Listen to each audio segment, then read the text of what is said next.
អាចចឹងបាទថាក្មួយហើយក្មួយដល់ស្រឡាញ់សត្វពេកអត់អីចិញ្ចឹមមួយឯងចិញ្ចឹមអាចឹងហើយអាហ្នឹងហីដល់ចិញ្ចឹមវាមើលវាខ្ជូតវាណាមើលអូយ៉ាយ៉ាយ៉ាយ៉ាយ៉ាយ៉ាយ៉ាអឺគេឃ្លានអឹមបាត់ហើយអីយ៉ា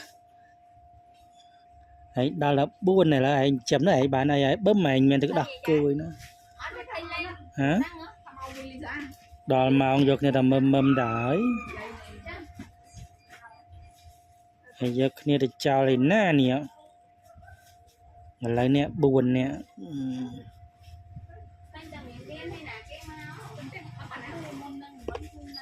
4ក្របបាត់ឯណាបាត់កូនមែនមានមកអត់ចុះ